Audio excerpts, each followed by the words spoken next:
مشکن اپا این همه صورت میگیریم تا بگی می قفانت سوینیم از اون پول انجا میوی اینجا گوش نمیکنه درون داشت خواهد میکنم گردن نکن و اینجا بیا کتا تصویر که برادی بکنم آنکی من ساده ساده مورانو کتیم کتا هم جواب دادم توجی کنه دیگه میکشه دیگه فقط توجی گوش کن بگی ستر و حجاب امروز انسان‌های پیدا می‌شوند که موافق خواهش‌های خودشان و خواهش‌های نفسانیشان فتوای پیدا می‌کنند. میگویند که در کجای قرآن و یا سنت رسول الله صلی الله علیه و سلم درباره حجاب آمده است و خودشان را فریب می‌دهند. 6 حکمت حجاب. فرمان برداری از فرمان پروردگار عالمیان و پیامبر صلی الله علیه و سلم. الله تعالی می فرماید وما كان لمؤمن ولا مؤمنة إذا قضى الله ورسوله أمرا أن يكون لهم الخيرة من أمرهم ومن يعص الله ورسوله فقد ضل ضلالا مبینا. و هیچ مرد و زنی با ایمان حق ندارد هنگامی که الله و پیامبرش امری را مقرر کنند از سوی خود امر دیگری را اختیار کنند و هر کس الله و پیامبرش را نافرمانی نماید پس بدون شک به گمراهی آشکار گرفتار شده است. الله تعالی می فرماید یا ایها النبی قل لأزواجك وبناتك ونساء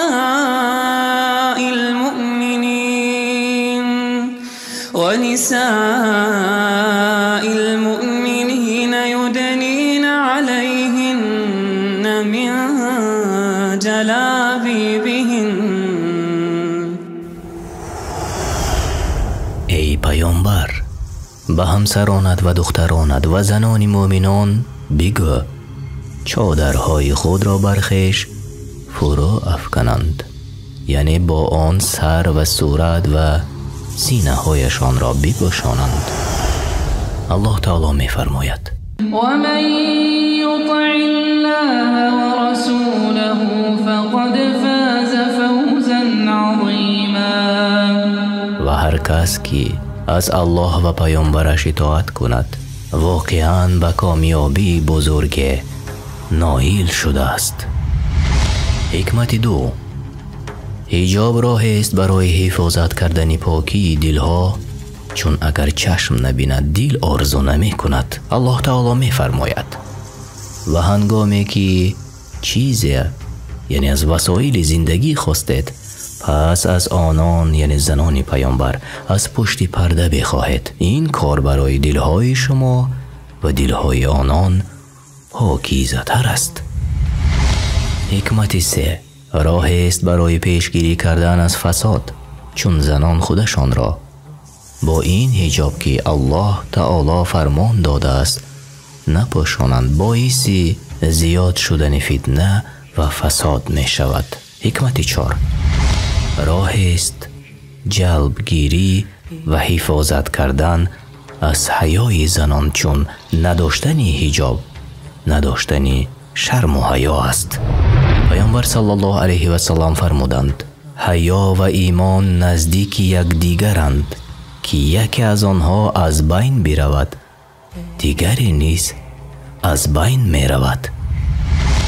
عایشه رضی الله عنها می فرمود وقتی داخل آن خانه شدم که پیامبر صلی الله علیه و سلم و پدرم یعنی ابوبکر رضی الله عنه در آن به خاک سپریده بودند، حجابم را بر می داشتم، یعنی این همسرم و این پدرم است. اما وقتی که عمر الله از وی راضی باشد آنجا به خاک سپریده شد، سوگند به الله داخل نمی شدم تا حجاب نداشته باشم به خاطر حیا کردن از عمر رضی الله عنه.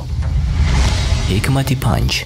حجاب یکی از نشانه های ایمان است، چون وقتی الله تعالی به زنان فرمان می کند که خودشان را به حجاب بپوشانند، نامهایشان را به مؤمنان می برد، چون این نشانه ایمانشان است که فرمان برداری می کنند.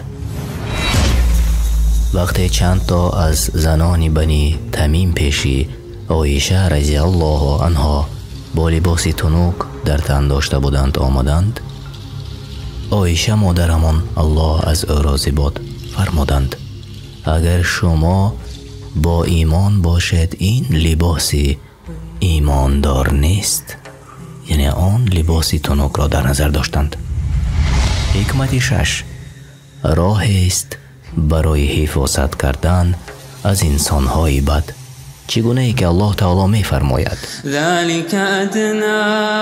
این مناسب تر است تا شناخته شوند، پس مورد آزار قرار نگیرند. بعضی از زنهایی که نمی خواهند حجاب ببر کنند فتوای عالمان را می کوبند که به میل و خواهش های آنان فتوا می گویند.